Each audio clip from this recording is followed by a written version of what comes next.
they fixed up for me to have a studio in the middle of London on a Saturday morning. He said, will you pick Sammy up at Claridge's and take him to the studio? So I drove it. You could drive on West End in those days.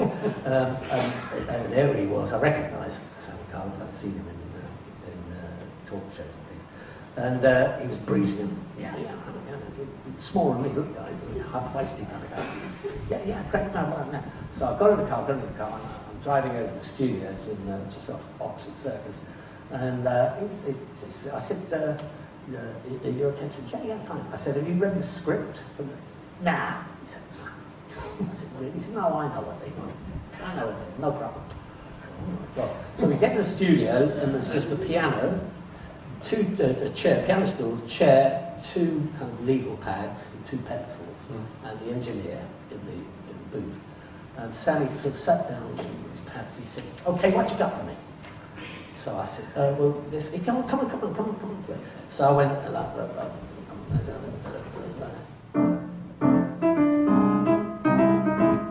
He said, "That's good. That's the title, right?" I said, "Yeah, it's the title." He said, "Okay, play some more." He's scribbling away as I'm playing. He said, "Play that again, play it again." Yeah. I think carry on. And he's writing at his pads. And it was most bizarre because as I was playing, he was writing. We got to the end of it. And he went, "Okay, now sing."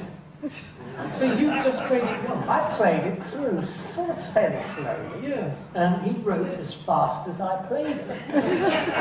And it was absolutely perfect. I mean, it rhymed, it was funny, it was about the characters.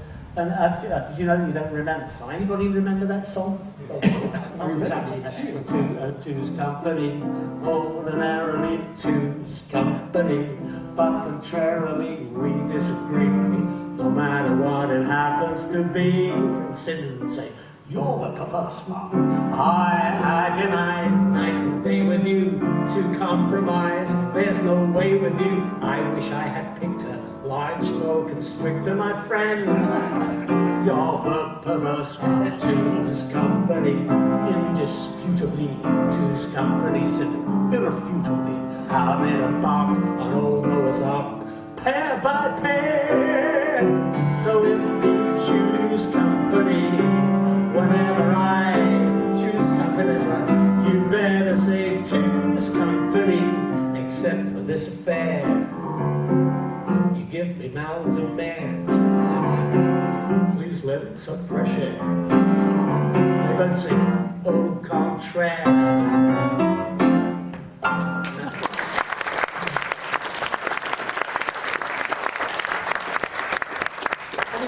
It was quite remarkable. I've never seen, expertise on that level. And he said at the end of that took about 10 minutes, almost 10 minutes. He said, "You got anything else?" I said, "Well, I've got." I did write, and come on then, come on. And we went through the same process again, another tune, another lyric. And you just played it once? Played it once. I was out of the studio, no exaggeration, 40 minutes. I'd been in the car, back to Claridge's. He shook hands, it was great working with you, and he was off to the Heathrow Airport, fly back to LA. And it was just wonderful. So then I had to present the song to Miss Stritch, which was on the following Monday. At the studios on the weekend, it was Michael Grade, who was the head of London Weekend at that time, producer Humphrey Barclay, and director, a chap called Stuart Allen, and me. And Elaine was there. She said, "Okay," and I played both songs, and she said, "They're both great." I said, "Well, yeah. Which one do you prefer?" I said, "Well, I prefer the first. Let's do the first." So that was that. She said, and we were due to record a few days later an evening session, which came back to haunt me on the lead up to that. And arranged it all, got to the studio, musicians were there, it was perfect. Recorded just the backing track, because we knew the stars were due at 8 o'clock, this was 7 o'clock in the evenings. Sinden and Elaine were due at 8. So I thought, well, we'll have a little break, and had a cup of tea, and if I may, I'm going to read from the book again. It's quite an extraordinary piece. I had a nice cup of tea, and I thought, well, we'll wait for the stars, and I had a quick cup of tea and a biscuit. both of which I enjoyed thoroughly, blissfully unaware that an evening recording session was perhaps not the best idea if Miss Stritch was involved. Donald Sinden arrived at the appointed hour, charming but unbearably nervous. He professed to not having a musical bone in his body. I assured him that this wasn't a problem, that he wouldn't have to sing as such, he could just speak it. The important thing was that he had to come in on the right beat, a skill that would prove to be an even greater hurdle than his inability to pitch the note. However, our main concern for the time being was the fact that there was no sign of Elaine.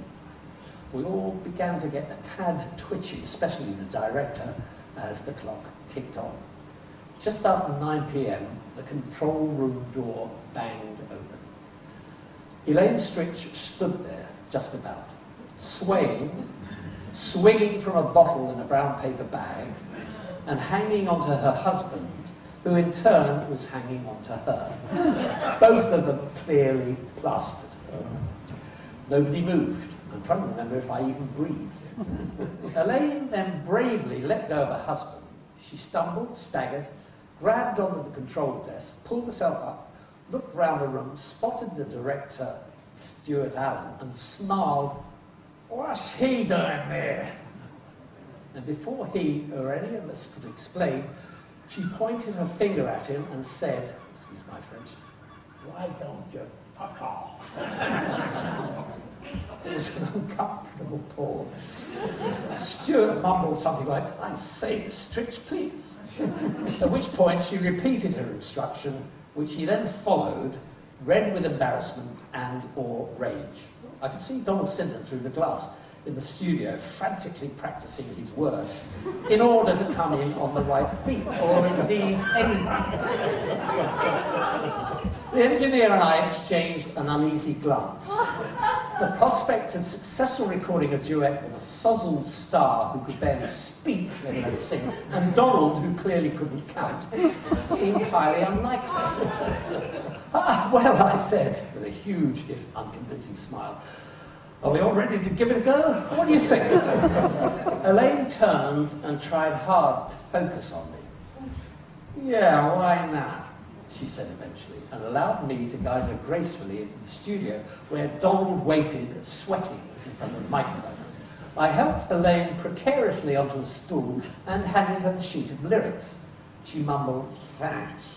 For reasons unknown, she appeared to take a sort of shine to me. At least I was not ordered to take my leave, and I took that as a good sign. I managed to place a pair of headphones on her and keep them there, no small feat, as her head kept lolling to one side. Donald was already wearing these. They allow the performers to hear the music track, which they, in theory, sing along to. Perhaps he was distracted by the sheer terror of having to count and sing at the same time, or perhaps, like a true English gent, he was simply behaving as if there was nothing amiss. But he didn't appear to notice his co-star sliding gently off the stool. After helping Elaine back up, exchanging a few more cheerful glances through the glass with the sound engineer, I donned my own headphones and took my place directly in front of the two stars, ready to conduct, cue, and catch as necessary. The red light went on, the music track started, and then a metamorphosis occurred. Elaine's head shot up, her whole body straightened, her eyes suddenly sparkled, she opened her mouth, and at exactly the right moment, without me even cueing her, she sang Sammy Cahn's lyric, note perfect, in character, with flair and humour and everything else one could have hoped for. And had it not been for Donald's inability to locate the beat, we would have had a recording in the can after that first take. Elaine was that good. And she was that good on 5 subsequent takes, but between each one she'd slump back down on the stool and become incoherent again. I've never seen anything like it.